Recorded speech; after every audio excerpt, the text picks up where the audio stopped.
situations where I screwed myself over. If I had taken my narcotic pain medication every 6 hours like I was supposed to, if I had not overexerted myself, if I had, if there were things in my life that made my healing process harder for me, but in general, everything was good. I didn't have much issue with my incisions, just a couple things here and there, nothing crazy at all. The scars look great. They're not completely scars yet, but the incisions are healing up great.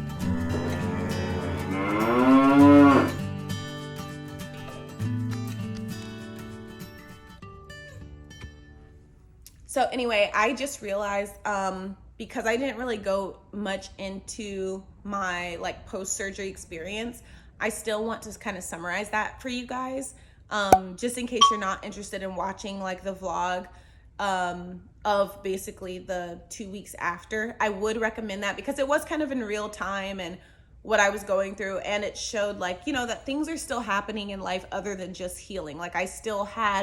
I had an emergency with my dog. I had to take my dog to the vet because I thought she was dying. Closer to the 2-week post-op mark, I wanted to go to a party, but I was trying to hide my incisions and the fact that I had on a pad because I was still spotting from both the surgery and the birth control and the fact that my period was still coming through. It was just so much stuff going on, and I was still trying to feel like a human being. I couldn't take a shower for the first couple of days because I couldn't get up the stairs. There's just so many things that I feel like the vlog captured that if you are going through the surgery, that might be just a really good experience for you to watch. But for those who don't want to watch the vlog or don't have the time to do that, just to give you guys kind of what it was like after surgery.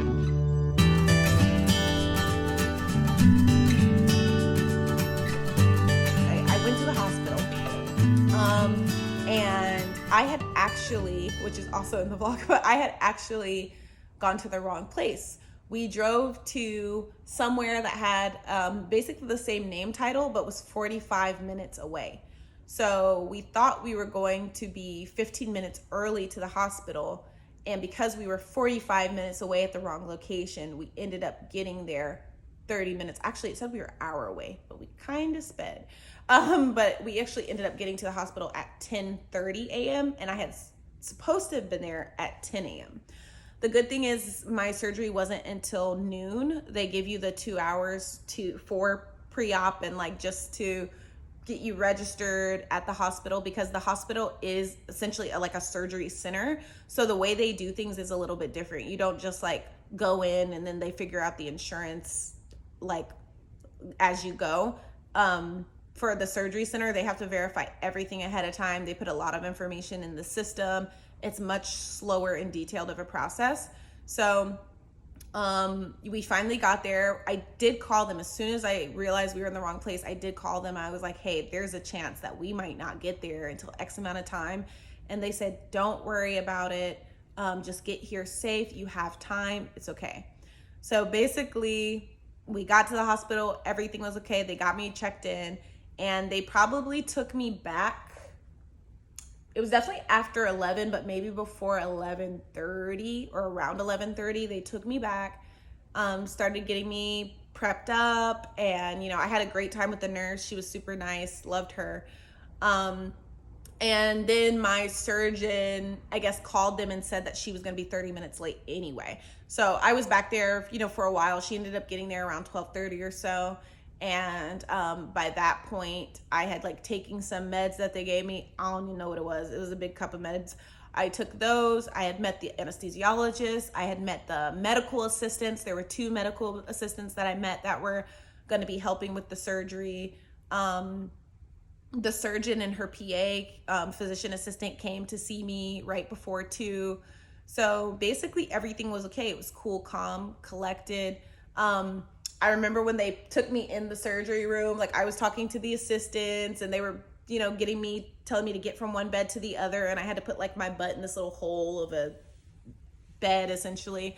And I remember telling them, they were just like, hey, this is my name and this is what I'm going to be helping today. Or, hey, we met earlier. This is my name. And I was just like, hey, I know you guys, I'm going to be out of it, but I just want to say thank you ahead of time for, helping me with the surgery. Sorry, I won't remember you.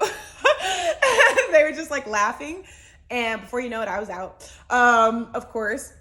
So then I woke up, and I remember waking up. I was already like, my bed was already in kind of like the after room or whatever. So I was by myself with the little like curtain. And the nurse came in there. I can't remember if I woke up before the nurse came in there or at the same time or after or what. But I think it was maybe right before, because I kind of remember waking up and thinking like, oh, I feel pretty good, but my abs were sore. And oh, that is what it was. So I kind of woke up and I felt kind of good, but my abs were sore because I had just started shaking. And then the nurse probably came in there, like literally it's probably like a minute. She came in there and I started like shaking a lot. Not because of like any stimulation going on around me. I think it was just like post anesthesia. Like I was shaking like crazy. And I was just like, ooh. And she was like, how are you feeling? Because that's normal to be shaking. So it was not like alarming. She's like, how are you feeling? It was like, and of course I'm like, but I was like, I feel good. I feel okay. But the shaking, I think it's really making my stomach sore because I'm shaking too much. And she was like, I can't help you with the shaking, but it'd be another narcotic and you would have to stay in the hospital for, 2 or 3 more hours because we want to make sure you're okay from the narcotic. And I was like, oh, but she was like, oh, but it typically goes away on its own. And I was like, okay, well, I'll just wait for it. And then, I tried to pee, it didn't work. Unlike the UK and Australia where they give all the patients like all these extra like considerations. Not here in the US, we don't get that. So they didn't have me stay overnight to pee or pass a bowel movement or anything like that. They were just like, as long as you do it within 8 hours, you're fine. If you don't pee in 8 hours, go to the emergency room. So I told her, she was like, did you want to stay longer to try to pee? But at that point, I was so ready to go home that I was just like, no, it's fine. I'll try when I go home. And then if I don't pee 8 hours, I'll just go. So she helped me get dressed and literally put my like underwear on with my little pad in and everything. And she basically wheeled me out to the car. The car ride home was actually fine. I noticed when I sat down in the seat that where my belly button was had like leaked through my dress a little bit. But I just remember my stomach being sore. It wasn't like a painful ride or anything like that. Granted, I have narcotics, I have anesthesia, like I'm out of it. So it wasn't like a painful ride. It was just, I remember my abs just felt sore in general, but I did ride home with like, the big pillow on my belly in between me and the seatbelt so that the seatbelt wasn't like really hurting anything. But basically like, yeah, first day home, super sleepy, best sleep ever. Definitely stayed on my narcotic, and I don't know if it was the narcotic plus the anesthesia, but that sleep was like top tier sleep, best sleep ever. And then the second day I think was okay as well. Still taking my narcotic. It got a little funky the third and fourth day. One, because I stopped taking my narcotics and I started overexerting myself. And I think that just built up so much inflammation. Like on the third and fourth day, my stomach, like I looked pregnant, like, and it felt that way. Like my stomach felt so tight. Not only was it big, but if you pressed on it, it was solid. Like it looked like my skin was tight. And it was a lot of discomfort. It just felt like a lot of gas. A lot of people talk about the gas going up to their shoulder because during the surgery, I should talk about that. So during the surgery, they use, if you do a robotic laparoscopic surgery, which is like the keyhole surgery, they actually use a machine where basically they're like little robot arms, like teeny robot arms, and they go in different places in you. It's usually anywhere from 2 to 4 incisions, and they basically cut little teeny incisions, like 5 millimeters, which is like really, really small, and they put the robotic arms in different parts of your abdomen. And what happens is the surgeon is actually looking through a screen and controlling the arm. So it's almost like the surgeon's hands are now little robotic arms, and that's doing all the work. And even though that sounds kind of like scary, it actually gives the surgeon way more control, and they can actually see a lot better, and they can do fine little movements versus like, imagine if they're cutting you open like they used to, and they got to bust that thing wide open, and they're using their actual hands. They can only make, but certain types of movements. So for me, they used a Da Vinci robotic surgery system, which is like one of the cutting edge ones. More than likely, if you get that type of surgery here in the US, they're going to use that machine, some generation of that machine. And a part of what they do is blow your abdomen up with gas, because you imagine they're moving these little arms around. Those arms are going through your fat, through your muscle, down into your pelvic cavity. So they need like room to be able to see everything, because they don't want to like nick any of organs in your stomach or anything like that, and they want to be able to see. So they blow you up with gas. The problem is that gas is not like in your intestines where you can like get it out. That gas basically just stays in your abdomen and in your thorax or your chest until your body basically dissolves it. And gas rises, just like any type of air, it's always going to go to the top, right? So like the gas rises and it ends up sitting in your shoulders. And so that can be very, very uncomfortable, just because it's like creating a pain sensation. It's having your nerves like flare off, and it can hurt really bad. So that's what a lot of people say the worst pain is.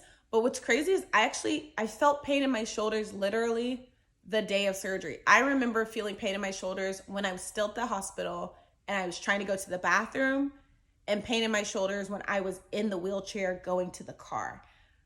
From that point on, most of my gas actually just felt like it was stuck in my like sternum. Almost like when you have a burp that's about to come up and you feel it right there, except for it was painful. But like it was that same sensation of it like being right like behind that bone in the center of my chest.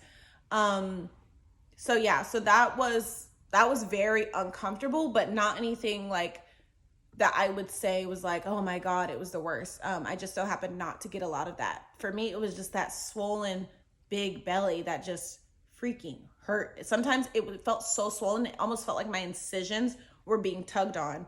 If I took my narcotics, I couldn't feel it. But if I was trying to wean off the narcotic, it literally felt like almost like I could feel my incision stretching. That's how bad it was. And then the 5th day, I'm thinking like, finally, it's the 5th day. I didn't take my narcotic. I'm thinking like it started to be a good day. It was okay. And then my dog literally is like twitching, not responsive, like can barely hold herself up, is disoriented. And I'm thinking like, okay, now my dog has to go to the emergency vet. So I had to take my dog to the vet, and that caused so much trauma on my body. That was rough. That was a rough day, especially because like after that 3rd and 4th day being so bad, and I woke up on the 5th day and I was like ready. Oh my God, it was so bad. So just another thing of like where it was kind of my individual situation, right? Because I had stopped taking my narcotics. I had already tried to wean off of them before and had a nightmare episode. Like one night I literally couldn't just like, my stomach hurt so bad. I don't know what it was, but I think it was just too soon to wean off. And I actually had to get back on. But at this point I was off my narcotic again. And of course, like life happens. I end up having to take my dog to the vet, and I didn't have to go. Definitely like, but I wanted to go as well, because I'm like, if something happens to her, because we had already lost a dog last year. So I was like, if something happens to her, like I want to be there. Like I don't want to let pain stop me, because like pain is just like mental. That's actually not true. Ignoring pain can cause more inflammation, which can cause your problem to be worse. But you guys know what I'm saying. Like, I'm just like, is that worth like something happening to my dog and I'm not there? So that's why I still went. So that was crazy. And honestly, I don't remember many of the other days, but I know like day 6 and 7, my bloating started to go down. I'm trying to remember what I did on those days, because I didn't even have my post-op visit until 2 weeks. But basically, every day after that, my bloating started to go down little by little. And I think honestly, by the 8th day and the 9th day, I really started to feel a lot better. I would say, yeah, because I think the 10th day, or maybe it was the 12th day, I don't know, one of those days I was like when I started getting ready, like I started trying to do my hair and I had done my lashes, because I wanted to go to a party basically, for Memorial Day weekend. It was a birthday party and it just so happened to be great timing. And it was like with like a couple that seemed really nice. They had invited us because it was their friend's birthday. And it was just like, I really, really wanted to go. So I was trying to like get beautiful because I knew I wasn't going to have the energy to do it all in one day. So I was like trying to do my hair like X amount of days ahead of time. Then I was going to do my lashes the next day. Then I was going to do my nails the next day after that. Like I was trying to, you know, be smart about it. So that's pretty much what those days were. But ultimately, I think I took my steri strips off at the 12-day mark because, oh yeah, so that means that party was on the 10-day mark. Because typically you can take steri strips off as soon as like a week. But I just left them on there because they weren't like trying to come off. They weren't getting like loose and crazy at all. But then finally by the 12th day, they were kind of loose and I knew I'd have to take them off for my post-op appointment so she can see the incisions anyway and check for like infection or inflammation. So I soaked them in the shower and kind of gently peeled them off. And that was like the first time I was actually seeing what the incisions looked like. And the incisions that were like on my hip were like very, very closed, like tight stitch. Like you could see where they just like, you know, take the scalpel and like perfectly like down. But the one that's beside my belly button, not the one inside, but the one that was beside my belly button was still kind of like pink. It was still a little bit seepy. Like it just still looked like it was like soft tissue. Like it didn't look like it was like a healed incision. It looked like it was still like kind of like not open tissue, but it was still not healed over. And the surgeon actually said that like even though that's the smallest incision that they make, it's always the one that causes the most problems. She was like, but it'll heal perfectly fine, but it's just always the one that's a little bit more sore, takes a little bit longer to heal. But she was like, it looks great though.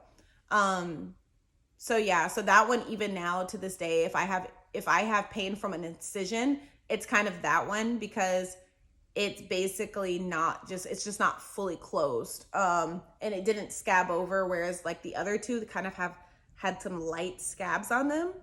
But basically I put, after I took off the steri strips, I put hydrocolloid bandages over them, which basically just protects them from bacteria and keeps the moist environment, because my goal is to minimize scarring. So if you can keep the wound moist so it doesn't form a scab, or you at least keep the scab soft, it will heal better.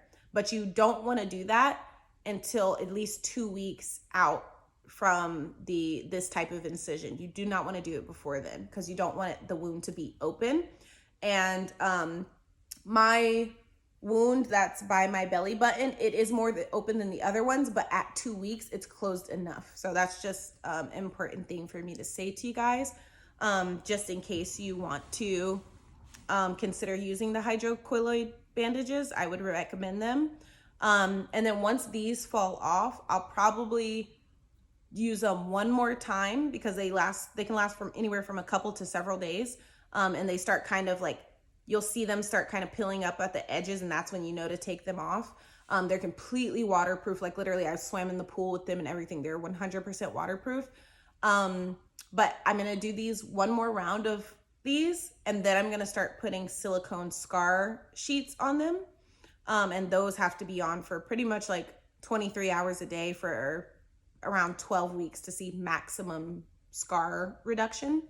So I'm going to do that. But yeah, everything has pretty much been good. I finally stopped spotting. I was basically spotting from like 2 or 3 days before my surgery up until like a couple of days ago. So a part of that was though, because not only is spotting a side effect of the birth control that I was taking or am taking, every time, like, especially when you first start and when it's around your period, the first couple periods you'll probably have breakthrough spotting during that time frame on this birth control. So that was a factor. On top of the surgery, you do have spotting after the surgery because there is blood that's, when they're cutting and all of that kind of stuff, there is still blood that has to come out. So you have spotting from that. And on top of that, I was starting my period essentially the day of surgery. And I had only been taking this birth control for like a week. And because it is one hormone and it is low dose, it doesn't just like work like that. It has to build up in your system. So I just don't think it was like full on, like ready by the time my period came, plus everything else. So I was just like really spotting. And I feel like I know it was my period too, because there were certain days of my healing process that it felt like I was on my period. Like I could tell the difference between pain and soreness and ickiness from post-op versus period. Like, the difference, like that, you just know that period feeling where it's like, oh, like you just know it. That's what I had. So I know for a fact my period was trying to come back for me. And it was like points where I was like really, really exhausted, or I would just be extra sore. And I think it was the combination of post-op, all my tissue is like fresh and healing. And then on top of that, it's like period. So I'm finally glad that I'm no longer spotting. Like I can wear semi-regular clothes. I've been adjusting these pants. I hope you guys can probably see that. I have my pants like up to my bra right now because I'm trying not, these pants are kind of like tight. Like I was trying to be cute, but I didn't realize until like well into recording that it's actually putting too much pressure on that incision that likes to annoy me. So I actually kind of like am like trying to pull them up to keep it off of that. So if you guys, I don't know if you can see, but if you guys see my waistband to my bra, that's actually why. But honestly, apart from that, again, the hydrocoilo bandages are completely waterproof. So I literally swim with them. I've laid out in the sun with them. The only thing is that they do absorb sweat, but the thing is your sweat is sterile. So there's no need to be like alarmed. You don't have to take it off. As long as your skin was clean when you put on the bandages, your sweat is going to be sterile. And I had used microbial and antiseptic cleanser over those areas before I put the bandage on. So they kind of like the bandages, once they start absorbing liquid, they kind of turn like a white or like creamy color. And that's how you know that they are absorbing liquid. So that started to happen when I was outside, and I realized it was sweat because I could see under the bandage, there was like drops of like lightness. But it was nothing to worry about. I could still see around the scar, like we're right around the incisions. It still wasn't like, too moist or anything. So yeah, like I'm just happy to have normal bandages over my incisions. And just to be able to wear semi-regular clothes. Ultimately, I feel good, not spotting. I haven't been having any negative reactions to the birth control. So I'm so grateful for that. But overall, that is kind of like the general experience I had post-op. It was rough those first couple of days, just learning like where my boundaries are, breaking them. But trying to figure out what I could and couldn't do. I honestly think if you're a person where you're more patient with your body, with yourself, I think that the recovery process is actually really good. If you have a really good surgeon and you have someone to kind of help you around the house, like I think it's a very doable experience. My worst parts, I pretty much brought them on myself. Because I didn't want to sit down all day. I literally walked around all day. Like I would not stay laid down for more than 2 hours at all. Like I was just up, walking around, and it kind of sucked. But then at the same time, I always felt stronger the next day. Like I would be hurting for the rest of that day, but then I would wake up and like say I did the same thing again, it wouldn't have that same response. So say like I walked a mile the first day and felt terrible that day. The next day, I'd be able to walk the mile and get by, if that makes sense. So, each day was a learning experience. But ultimately, like it was all good.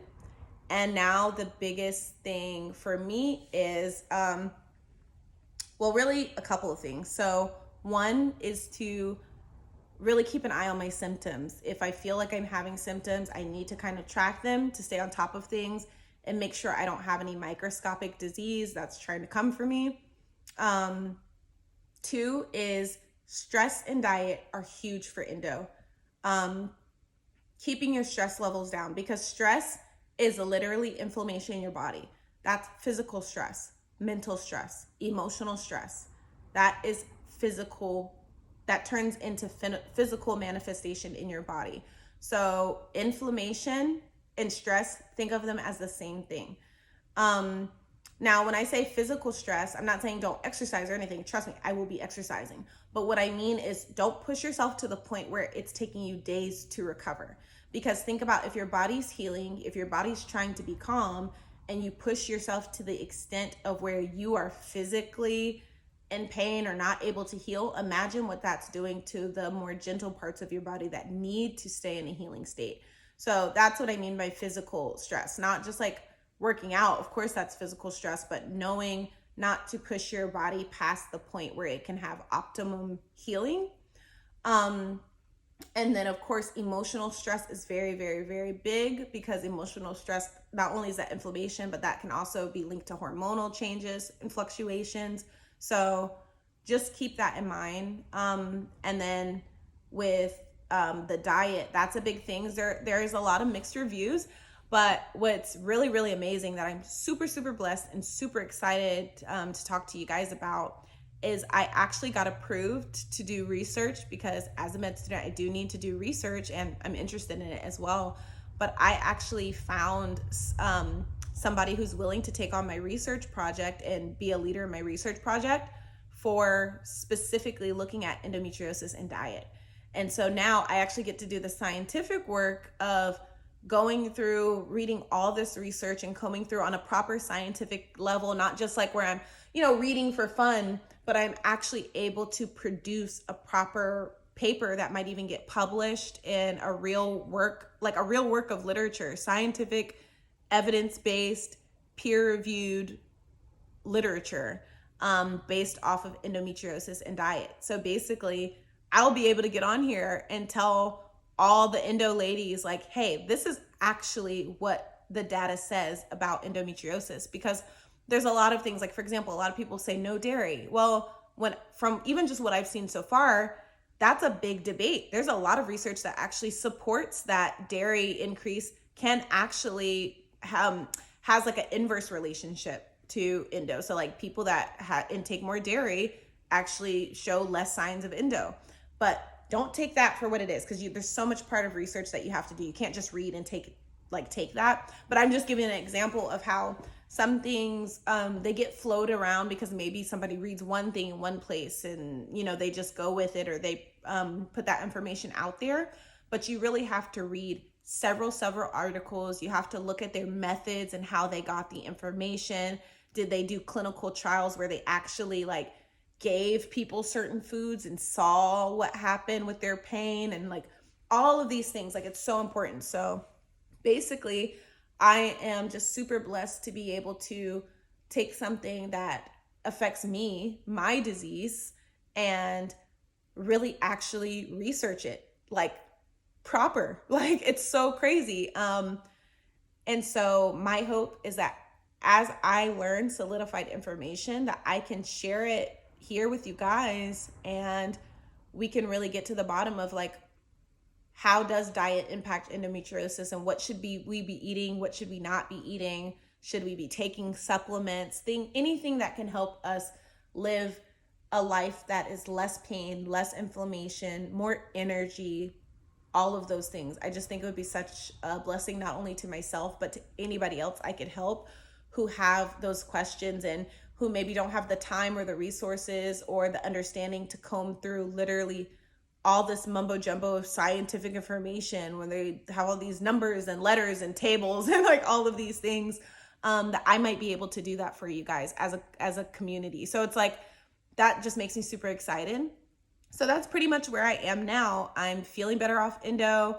I am just about to go back to essentially real life is what I've been doing these last couple days, apart from the vlogging, but I'm basically getting acquainted back to real life, and we'll just see what continues to happen. I'll keep you guys updated on everything that's going on. But yeah, I just hope that anything that I shared today would be helpful to any of you that may be watching. I just wanted to say, if you've watched this portion of my story and my journey. Thank you so much, so much. And if you are also finding out that you have endo, or you think that you may have endo, definitely give a comment. Like, let me know. I would love to talk to some of you ladies about some of the struggles you've had, or even the successes you've had, different things that you've learned about your journey. I would just love for you guys to share. If you liked this video, please like it and support me, because I have no idea like how people are even gonna ever see this video. So like, please like the video if you found it helpful, inspirational, informative, or maybe you just liked hearing me talk. I would love that. And of course, subscribe, because I'm going to continue to post videos. I'm going to continue to post about like my actual post-op experience live with my vlog. Well, it was live at the time with my vlog. So yeah, just reach out.